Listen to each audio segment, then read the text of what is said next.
Love everybody unconditionally. అంటే నన్ను బ్రతకమని చెప్పిన వాళ్ళని నేను ప్రేమిస్తాను. నన్ను చావాలని అన్నవారిని కూడా ప్రేమిస్తాను. అంటే I love those love me. I love those who are hate me. నీది నాది అన్నది లేదు. పొగిడిన వారిని తిట్టిన వారిని సమానంగా చూస్తాడు జ్ఞాని. అంటే you want to be happy, to be free. ఒక్క మాట అన్నాడని మనిషి మొత్తాన్ని తప్పుగా అనుకోకూడదు. ప్రతి ఒక్కరిలోనూ నెగిటివిటీ ఉంటుంది. ఏదన్నా ఒక మాట తప్పుగా మాట్లాడితే మనిషి మొత్తాన్ని తప్పుడుగా చూసి వాళ్ళని దూరంగా పెట్టవలసిన అవసరం లేదు. వాళ్ళ సందర్భాన్ని బట్టి మాట్లాడవచ్చు, వాళ్ళ మూడుని బట్టి ప్రవర్తించవచ్చు.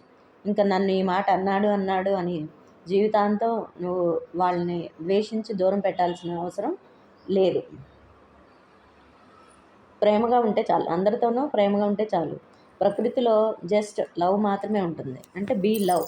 అందరితో ప్రేమగా ఉండే హక్కు మాత్రమే నీకు ఉంటుంది.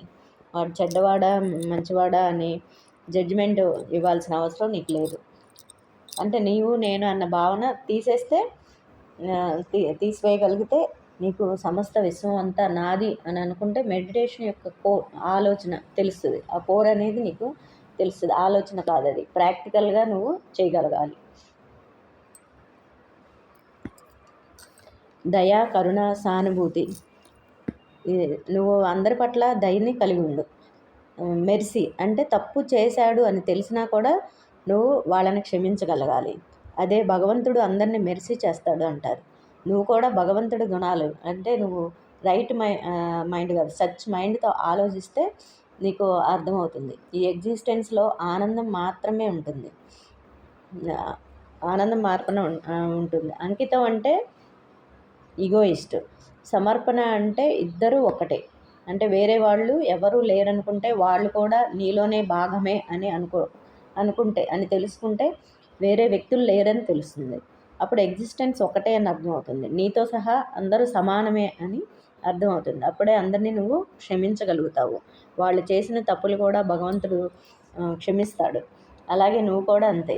అందరినీ మెర్సీ కలిగినప్పుడే నీ సంబంధ బాంధవ్యాలు అందరితోనూ కలిసి ఉంటాయి. జీవితం అంటే అంతే, అకారణ శుద్ధ కలయిక. ఎదగటం కాదు. అంటే పర్పస్ లేదు జీవితానికి, ఏ పర్పస్ లేదు. నువ్వు ఉన్నావు. You want to be here. సమస్త విశ్వములో నీలో ఉంది.